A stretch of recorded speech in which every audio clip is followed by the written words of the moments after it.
Sitting next to me is Marie Hein, and she's gonna perform tomorrow with the song Knife.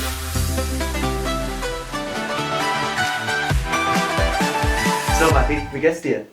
Ich muss sagen, umso näher der große Tag rückt, desto entspannter werde ich.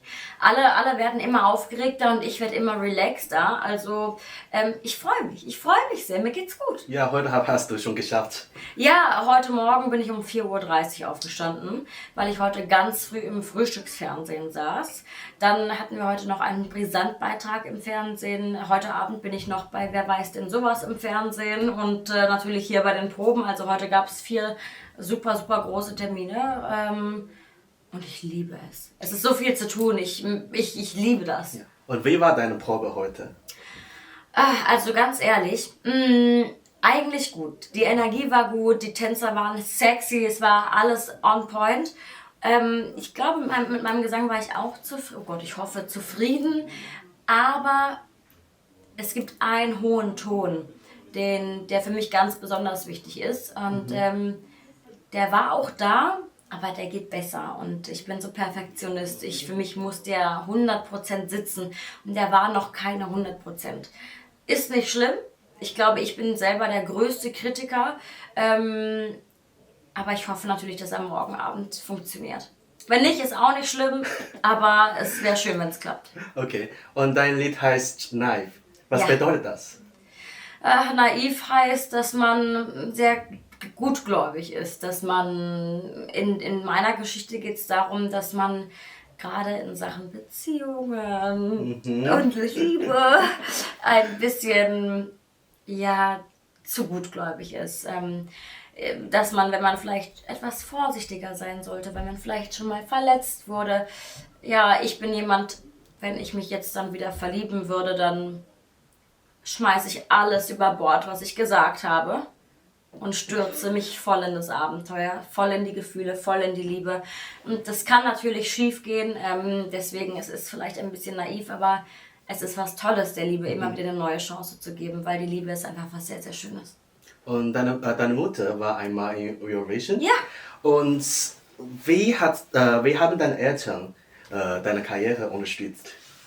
Mein Papa war bisher immer so der größte Kritiker, der war auch immer sehr knallhart und hat auch gesagt, du musst noch weitermachen und dich entwickeln. Aber seit ungefähr einem Jahr, ich schicke ihm regelmäßig meine Lieder und sage, hör mal Papa, wie findest du das, das ist neu. Und seit ungefähr einem Jahr sagt er jedes Mal, boah, ist das geil, du bist Wahnsinn. Und das ist natürlich toll zu hören, dass mein Papa so stolz ist. Und meine Mama, die stand schon immer hinter mir. Also die findet alles toll, was ich mache. Ich weiß nicht, das ist vielleicht normal bei Müttern. Keine Ahnung. Und wie hast du diesen Contest beworben dieses Jahr? Ich habe ganz normal, ich glaube wie alle anderen auch, meine Bewerbung eingereicht mit meinem Song, mit einem Bild von mir und warum ich teilnehmen möchte. Und habe es.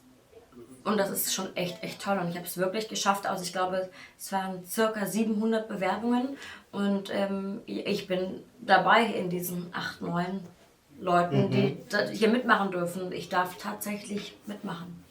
Und jetzt mal, wenn du erst gehen, wenn du erst gehen und dann kannst du eine deutsche Schlager wieder zurückbringen für Deutschland. Ja. Weil letztes Mal auch für ein deutsches Lied, also letztes Mal, das war 2007. Ja. Und eine deutsche Schlager, das war Cascada in 11 Jahren. Es ist so lange her. Ja. Warum? Und was fühlst du dafür? Also, ich muss sagen, früher war das ja so, da hieß es, alle Länder müssen in der eigenen Sprache singen. Und ich finde es so schade, warum macht man das nicht mehr? Ich finde, die deutsche Sprache ist schwer. Aber aber ich finde die deutsche Sprache schön und ganz ehrlich, wir sind ja jetzt nicht bei Supertalent, wo es darum geht, einen Besten zu suchen, sondern es geht darum, das deutsche Land zu vertreten. Beim ESC geht es darum, das eigene Land zu vertreten. Und ich finde, es macht natürlich am meisten Sinn, dann auch in der Sprache von dem Land zu singen. Und ich singe ja auch unabhängig vom ESC, auch Privatschlager. Ich bin damit groß geworden, meine Eltern. Heißt, für mich kommt gar nichts anderes in Frage, als beim ESC Schlager zu singen. Ich habe zum Beispiel in den letzten, gestern oder vor 2-3 Tagen habe ich auf Social Media, auf meinem Instagram, einen Trailer gepostet. Und alle Kollegen, alle Schlagerkollegen, alle Freunde, Familie haben auch diesen Teaser hochgeladen und gepostet.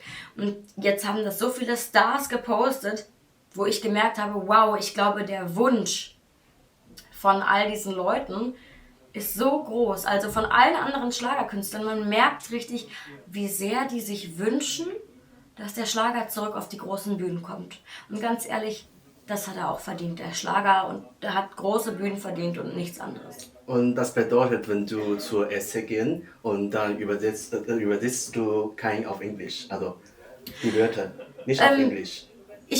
Man kann natürlich überlegen, ob man den Song halb Deutsch, halb Englisch macht, damit, ja vielleicht, aber ganz ehrlich, alle anderen Länder singen auch auf ihren Sprachen und nicht unbedingt auf Englisch. Also mal gucken. Ja. Aber ich würde mich sehr freuen, wenn ich nach Schweden fahre. Das ist eines meiner größten Träume. Wahnsinn.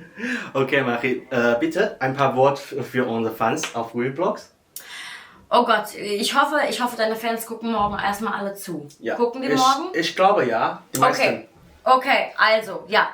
Und sie können abstimmen. Ja, genau. Also, liebe Zuschauer da draußen, ich würde mich so sehr freuen, wenn ihr auch eure Stimme für mich abgeben würdet. Morgen Abend am 16.02. für den ESC Vorentscheid, das deutsche Finale. Ich werde versprechen, ich gebe alles und hoffe, dass ich vielleicht auch euch da draußen überzeugen kann. Ansonsten bleibt alle gesund und ich wünsche euch alles Liebe. Dankeschön.